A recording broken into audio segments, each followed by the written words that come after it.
Assalamualaikum warahmatullahi wabarakatuh. Kita lanjutkan lagi materi selanjutnya di Kimia Farmasi 1, yaitu tentang sifat fisikokimia obat. Nah, pada pembelajaran kali ini kita akan menjelaskan tentang apa itu efek ionisasi, kemudian apa hubungannya terhadap sifat-sifat obat, kemudian kita juga akan menjelaskan mengenai kelarutan obat di dalam berbagai macam pelarut. Nah, ionisasi molekul obat itu merupakan hal yang penting karena terkait dengan absorpsi obat dan distribusinya dalam jaringan-jaringan tubuh. Nah, kita sudah belajar ya ketika di kimia dasar kemarin apa itu ionisasi atau apa itu reaksi ionisasi. Ya, jadi reaksi ionisasi itu reaksi pembentukan ion dari senyawa. Contohnya misalkan NaCl itu akan terurai menjadi ion Na+ dan Cl-. Nah, itu dikatakan sebagai reaksi ionisasi. Nah, dalam ionisasi molekul obat ini itu bergantung sekali dengan nilai pH dan nilai pKa. Nah, untuk asam tersendiri atau untuk zat aktif obat yang bersifat asam itu menggunakan persentase ionisasi pH dikurangi pKa ya, karena nilai pH-nya itu nanti akan lebih besar dari nilai pKa-nya. Jadi nanti rumus persentase ionisasinya adalah 10 pangkat pH min pKa dibagi dengan 1 plus 10 pangkat pH min pKa, kemudian nanti dikalikan dengan 100%. Nah, sedangkan untuk zat aktif obat yang bersifat basa, ini 10 pangkat pKa min pH dibagi 1 plus 10 pangkat pKa min pH dikalikan dengan 100%. Nah, itu ya. Jadi tentunya kita harus terlebih dahulu tahu apa itu zat aktif obat asam dan apa itu zat aktif obat basa gitu ya. Untuk sebelum kita menggunakan si rumus persentase atau perhitungan persentase ionisasi ini. Nah, di sini Ibu ada latihan gitu ya. Jadi nanti silahkan kalian kerjakan lagi. Di sini ada difeninhidramin dan ibuprofen. Nah, kita lihat dulu sebelum mengerjakan atau sebelum menggunakan rumus, kita lihat terlebih dahulu struktur dari difeninhidraminnya. Nah, di sini terlihat bahwa struktur difeninhidramin itu mengandung N ya, N-amina gitu ya, mengandung amina. Kemudian yang ibuprofen itu mengandung gugus COOH atau gugus asam karboksilat. Nah, dari sini kita bisa identifikasi mana zat yang bersifat asam dan mana zat yang bersifat basa. Nah, kalau misalkan yang difeninhidramin karena dia mengandung amina dan amina itu asam, amina itu basa, maka kita akan menggunakan rumus persentase ionisasi untuk zat yang basa. Ini difeninhidramin ya.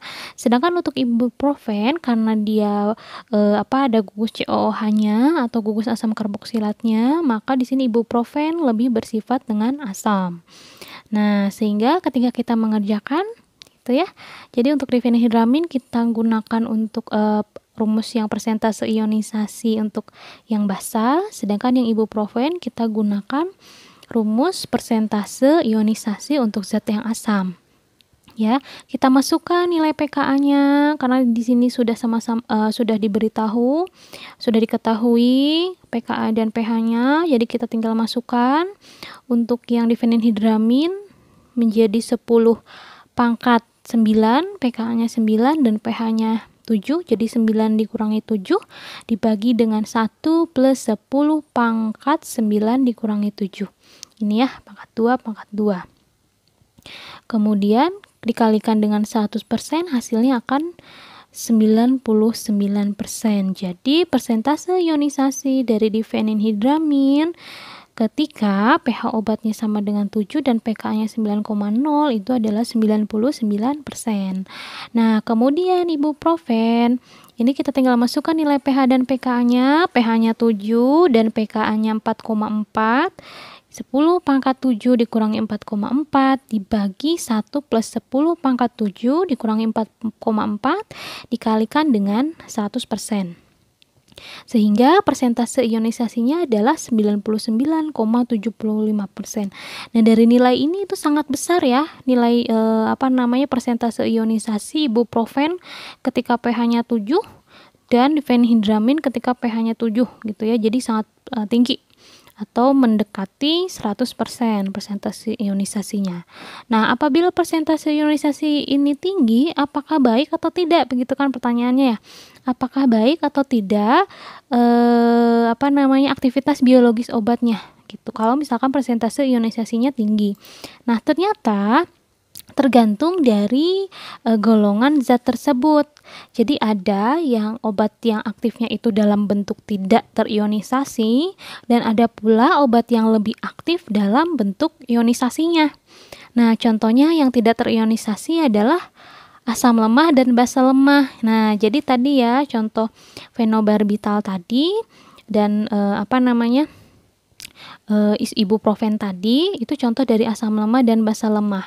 Ternyata bentuk tidak terionisasinya itulah yang dapat memberikan efek biologis ke dalam tubuh. Oleh karena itu tadi kan kita ketika perhitungan kita lihat ya itu sangat tinggi, maka ketika dalam bentuk terionisasinya atau ionisasinya tinggi, efek biologisnya itu akan kecil gitu ya. Jadi tidak maksimal nanti aktivitas biologis si obat tersebut. Kenapa? Karena ternyata nanti akan sulit bentuk terionisasinya itu dia akan menimbulkan kesulitan dalam untuk menembus sawar di dalam saraf pusat gitu ya. Jadi atau membran. Jadi ketika dalam bentuk terionisasi akan sulit dalam membran gitu ya, terserap atau terabsorpsi dalam membran.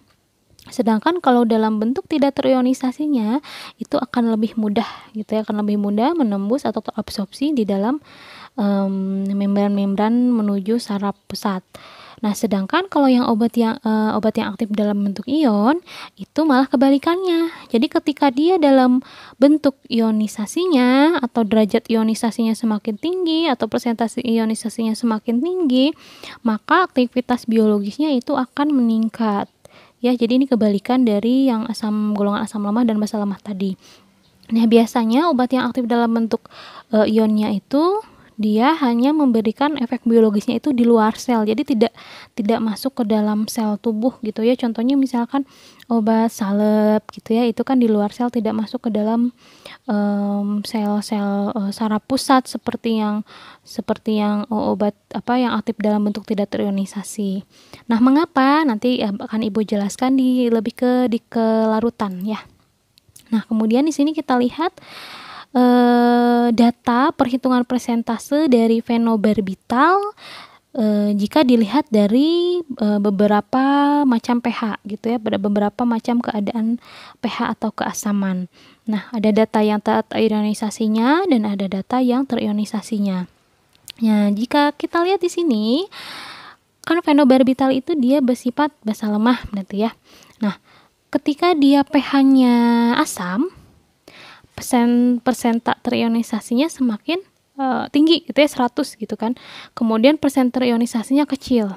Nah, ketika dia dalam sifat basa, persentase ionisasinya 100% gitu ya, artinya sangat tinggi. Jadi semakin pH-nya semakin basa, itu persen terionisasinya semakin tinggi. Sedangkan kalau pH-nya semakin asam, di sini persen terionisasinya semakin tinggi gitu. Jadi ternyata memang betul perubahan pH itu dapat mempengaruhi persentase ionisasi, kemudian nanti bisa mempengaruhi sifat kelarutan, juga nanti bisa mempengaruhi koefisien partisi obat.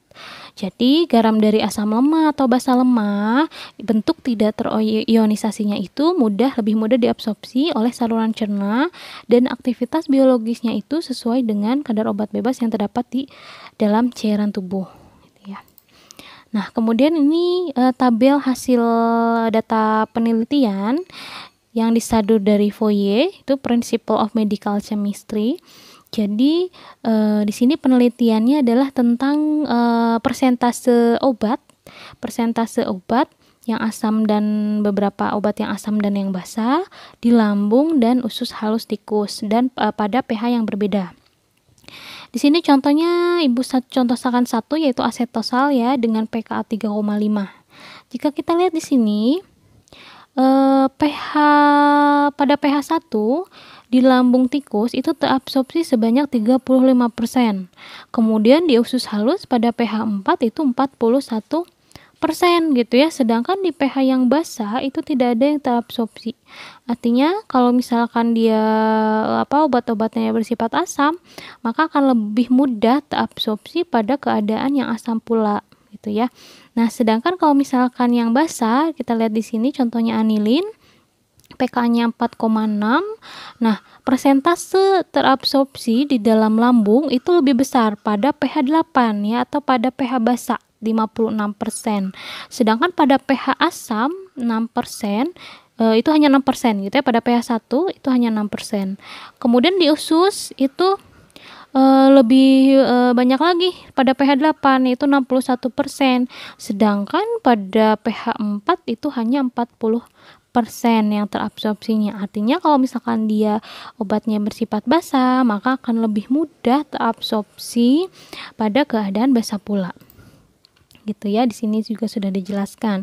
Di sini contohnya adalah zat aromatik yang asam benzoat, asam salisilat, asam mendelat. Dia itu kan aktivitas biologisnya itu sebagai antibakteri. Jadi sifat aktivitas antibakterinya itu akan bertambah besar apabila dalam media asam. Nah, sedangkan jika pH artinya ketika pada pH 3 saja aktivitas antibakterinya itu 100 kali lebih besar daripada ketika suasana netral atau pH-nya 7. Nah, di sini juga terlihat, di sini ada sebuah grafik begitu. Di sini terlihat aktivitas biologis apabila obatnya itu asam lemah dan yang basa lemah. Nah, untuk yang zat aktif obat yang asam lemah, ternyata aktivitas biologisnya di sini paling tinggi ketika dia dalam keadaan asam, ya pH 1, 2 itu paling tinggi. Kemudian makin tinggi pH, makin basah begitu, maka aktivitas biologisnya makin menurun. Artinya berarti makin kurang ya aktivitas biologisnya, artinya makin kecil nanti yang terabsorpsi. Nah, sedangkan kebalikannya, kalau zat aktifnya itu bersifat basa lemah, maka aktivitas biologisnya itu akan lebih maksimal pada pH yang basa gitu ya. Contohnya di sini adalah pada pH 10, dia aktivitas biologisnya paling tinggi. Sedangkan pada pH yang asam, nah ya itu dia menurun aktivitas biologisnya. Jadi kalau yang asam lemah itu akan aktivitas biologisnya akan tinggi pada keadaan asam, dan basa lemah aktivitas biologisnya akan tinggi pada keadaan basa. Nah, ini adalah contoh obat yang aktif dalam bentuk tidak terionisasinya. Contohnya adalah fenobarbital nih ya. Fenobarbital ketika strukturnya 5,5 dietilbarbiturat itu persentase tidak terionisasinya itu 50%. Ya, pada pH fisiologis. Artinya ketika 50% ini si obat tersebut itu mudah menembus jaringan lemak atau membran gitu ya. Kemudian menunjukkan aktivitas biologis yang baik sebagai penekan sistem saraf pusat. Nah, tetapi pada bentuk asam 5 etilbarbituratnya dengan pada pH fisiologis dengan persentase ionisasi 99,9%, nah itu ternyata diketahui bahwa kurang efektif nih, aktivitas biologisnya ternyata rendah, bahkan tidak bisa menembus membran sel untuk menuju sistem saraf pusat. Jadi lebih bagus adalah yang 5,5 tadi ya, yang fenobarbital tadi. Jadi terionisasinya hanya 50%. Nah, artinya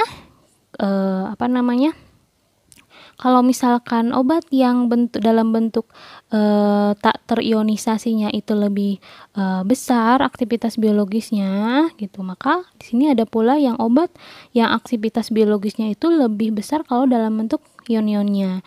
Jadi kalau dia persentase ionisasinya meningkat, maka aktivitas biologisnya juga meningkat. Kemudian penetrasi ke membran sel berkurang. Kenapa? Karena ternyata obat-obat golongan ini itu aksi biologisnya itu di luar sel, jadi tidak perlu masuk ke dalam sel. Contohnya adalah aminoakridin di sini ya. Jadi dia besar persentase ionisasinya, jadi efektif sekali sebagai antibakteri pada persentase 75%. Kalau misalkan suhu pH 7 suhunya 20 derajat Celcius, kemudian 67% pada suhu 30 derajat Celcius gitu.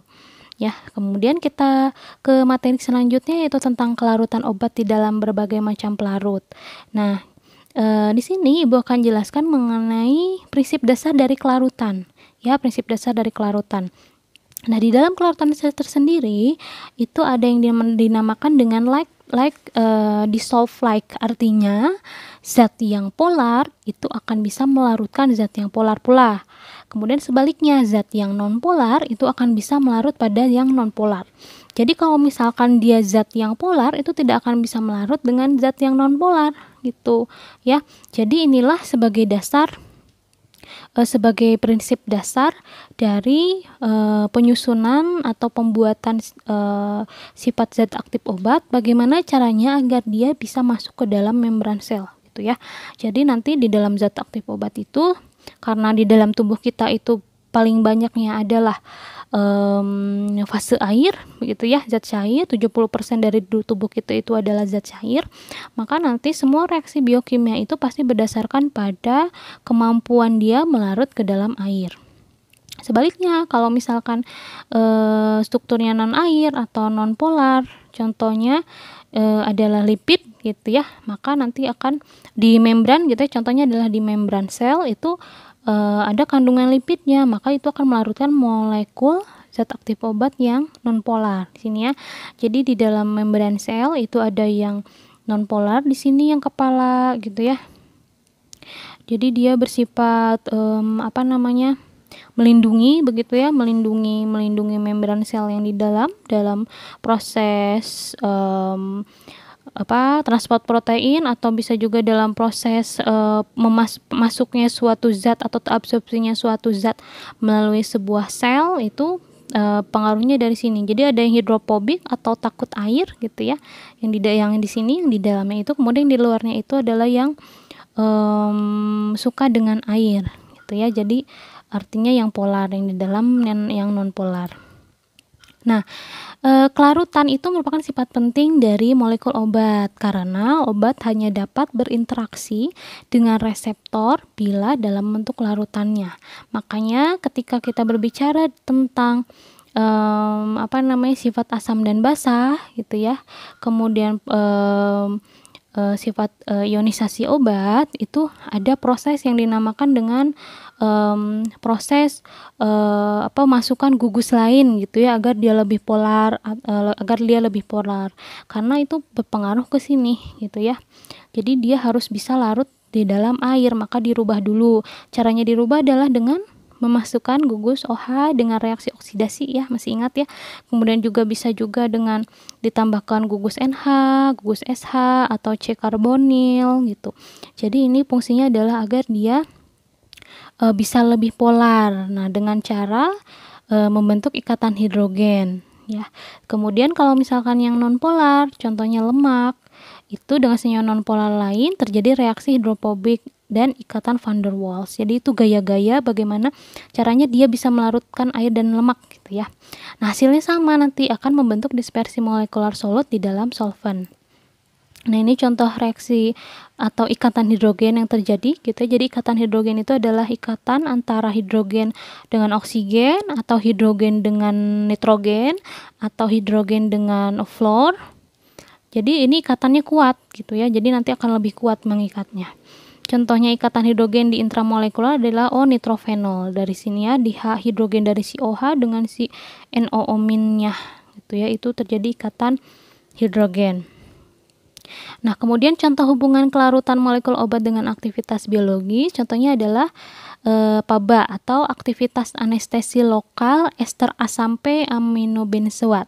Jadi itu sangat tergantung pada kelarutan si asam P-aminobenzoat ini dengan lemak gitu ya, baru nanti si anestesinya akan bekerja secara baik. Kemudian contoh lain adalah aktivitas bakterisida alkohol alifatik, butanol dan pentanol terhadap S. aureus gitu ya. Nah, Efek kelarutan terhadap aktivitas obat ternyata tergantung dari keseimbangan antara fase air dan fase lipid dari membran sel tadi ya, di membran sel. Jadi seimbang tidak gitu ya air dan fase lipidnya, atau kita sebut dengan koefisien partisi. Nah, dalam hukum partisi tersendiri itu disebutkan bahwa senyawa tertentu pada suhu tertentu itu akan memisahkan dirinya sendiri di antara dua pelarut yang saling tidak bercampur. Ya, artinya kalau misalkan dia bukan golongannya gitu ya, atau bukan zat yang polar dengan yang polar atau yang non polar dengan yang polar, itu tidak akan bercampur gitu ya. Itu dinamakan dengan hukum partisi. Jadi senyawa tersebut akan memisahkan dirinya sendiri kalau tidak saling bercampur pada perbandingan konsentrasi yang tetap. Kemudian dari hukum partisi tersebut ini dibuat persamaan yang dinamakan dengan koefisien partisi, di mana koefisien partisi ini adalah konstanta keseimbangan antara konsentrasi obat dalam dua fase organik dan cair. Artinya gini, dalam peracikan obat itu harus seimbang antara fase yang polar dan fase yang non polar, atau fase air dengan fase yang zat organiknya. Makanya ketika kita membuat suatu larutan obat itu kan pasti dilarutkan dengan bagaimana caranya dia bisa dilarutkan dengan air atau zat organik gitu ya, karena nanti akan berpengaruh ketika sistem absorpsi di dalam tubuh. Nah, dalam koefisien partisi ini atau kita sebut dengan lambang P, itu rumusnya adalah CO atau konsentrasi senyawa pada fase organiknya. Nah, fase organik itu berarti fase untuk membantu dia bisa masuk atau terabsorpsi dalam membran sel, karena di luarnya kan ada lapisan yang lapisan lemak ya, lapisan lipidnya. Sedangkan dibagi dengan Cw atau konsentrasi senyawa dalam air. Jadi harus seimbang. Jadi tidak boleh air saja di dalam suatu obat tersebut itu ya, atau fase yang organik saja atau non polar saja, tidak, karena nanti akan sulit menembus membran selnya. Pengaruh pH pada koefisien partisi itu nanti bermanfaatnya itu dalam hubungan dengan ekstraksi kromatografi obat, analisis senyawa obat gitu ya, menggunakan corong pisah. Semakin besar nilai P gitu ya, nilai koefisien partisi, maka semakin banyak senyawa dalam pelarut organik. Jadi yang paling bagus adalah ketika pelarut organiknya itu lebih banyak gitu ya. Kenapa? Karena nanti kita akan menembus terlebih dahulu dalam membran sel itu adalah lipidnya. Jadi lipidnya dulu baru kita bisa masuk ke dalam fase airnya. Ketika suatu senyawa atau zat larut itu ditambahkan ke dalam campuran pelarut yang saling tidak bercampur, zat larut tersebut mendistribusikan dirinya sendiri di antara kedua fase pelarut gitu ya. Jadi sebetulnya ketika ada zat yang tidak bisa melarut, itu sebetulnya ada beberapa persen yang ada yang non polar, ada yang ke polar gitu ya. Contohnya yang senyawa polar, gula, asam amino, obat-obat terion itu akan cenderung menyukai fase berair atau fase padat gitu ya. Kemudian sedangkan kalau yang senyawa non polarnya, contohnya adalah obat-obat yang tidak terion, itu akan menyukai fase organik atau fase non polar. Jadi nanti ketika dilarutkan gitu ya ke dalam sebuah pelarut, nah si zat aktif obat tersebut itu akan langsung mencari apakah ke zat yang polar ataukah ke yang polar. Kalau misalkan dia bersifat polar, maka dia akan lebih terdistribusi di senyawa yang polarnya. Nah, selanjutnya adalah koefisien partisi. Jadi atau nilai P sendiri gitu ya. Tadi kan kita ada perhitungan nilai P sama dengan CO per Cw gitu ya. Nah, di sini contohnya itu distribusi 100 mg obat dalam 50 ml pelarut organik, contohnya eter gitu ya, dan 50 ml air. Jadi ada obat yang dicampurkan ke dalam 50 ml pelarut organik atau eter dan 50 ml air. Ketika dikocok, ini menggunakan corong pisah, itu ternyata setelah didiamkan itu akan terpisah gitu ya, akan terpisah membentuk dua lapisan. yang atas itu adalah yang organik dan yang bawah itu adalah yang fase air atau fase cair ya. Sama-sama 50-50 meter. Ternyata setelah 100 mg obat ini dilarutkan ke dalam 2 pelarut, ternyata ada di dalam fase organik ada yang terbawa sekitar 66,7 mg dan di dalam fase air itu ada yang terbawa sekitar 33,3 mg. Gitu ya. Jadi ternyata pisah. Nah, maka dari itu kita hitung CO-nya gitu ya, 66,7 dari yang organik itu dibagi 50 itu adalah volume dari zat organiknya. Maka CO-nya adalah 1,3 mg per mililiter. Sedangkan ceweknya tadi kan 33,3 mg dibagi 50, maka menjadi 0,67 mg per mililiter. Kita hitunglah P-nya. Jadi 1,33 dibagi 0,67 sama dengan 2. Maka nilai koefisien partisinya sama dengan 2. Sedangkan persentase obat yang terekstraksi kita bisa kita bisa lihat, kita bisa hitung 66,7 dibagi 100 yaitu 66,7% obat yang dapat terekstraksi atau terlarut di dalam zat organik atau pelarut organik gitu ya. Nah, koefisien partisi ini itu mempengaruhi karakteristik transport obat nanti selama fase farmakokinetik. Jangan lupa fase farmakokinetik itu apa? Jadi itu akan mempengaruhi cara obat mencapai reseptor gitu ya. Nah, obat nanti didistribusikan dalam darah, kemudian dipenetrasi menembus barrier atau membran-membran untuk mencapai si reseptornya atau sisi aktifnya. Nah, koefisien partisi ini menentukan juga jaringan mana yang dicapai oleh obat dan di mana obat itu akan terikat. Nah, kemudian di dalam sifat psikokimia obat, di sini ada yang dinamakan dengan profil gitu ya. Profil psikokimia obat ini yang agar lebih memudahkan kita dalam menentukan sifat-sifat obat. Kemudian menentukan juga aktivitas biologis obat di dalam tubuh. Contohnya paracetamol di sini ya. Ada gugus amidanya gitu ya diterangkan. Kemudian ternyata dia gugus amidanya netral, kemudian gugus hidroksifenoliknya itu asam sangat lemah. Hampir semua amida sangat stabil terhadap hidrolisis. Jadi ini sudah terlihat ini apakah dia asam atau basa gitu ya. Kemudian aspirin ini jadi asam sangat lemah ya. Kemudian aspirin itu gugus asam karboksilat, asam lemah, berarti asam juga. Kemudian ada tulisan koefisien partisi tidak terionisasi pada pH asam P sama dengan 631. Jadi ditulis juga nih sifat psikokimia dari koefisien partisinya gitu ya. Kemudian ini 5-fluoroulasil, sulfadiazin.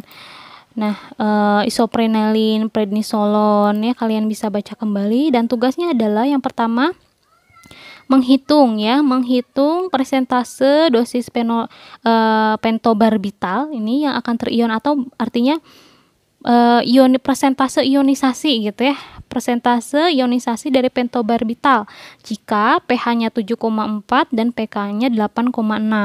Silakan tentukan dulu sifat dari pentobarbitalnya ya, cek apakah dia asam atau basah. Boleh lihat farmakope ya. Kemudian yang tugas kedua adalah silahkan cari gitu ya sifat psikokimia dari efedrin. Jadi tentukan gitu ya, apakah efedrin ini apakah dia asam, basa atau netral. Kemudian gunakan jawaban yang tadi sifat asam, basa dan netral itu sebagai panduan untuk memperkirakan cara sederhana dalam meningkatkan kelarutan di dalam obat. Kemudian buatlah resume mengenai profil sifat fisiokimia obat masing-masing 3, contoh setiap golongan bisa dilihat dari farmakope ya. Fenol, asam karboksilat, alkaloid, basa nitrogen, sulfonamid, barbiturat, dan antibiotika. Jadi masing-masing 3 contoh, kemudian dituliskan profil sifat psikokimianya. Nah, mungkin segitu pemaparan dari Ibu tentang sifat psikokimia obat. Sampai jumpa lagi di pertemuan selanjutnya. Wabillahi taufiq wal hidayah. Wassalamualaikum warahmatullahi wabarakatuh.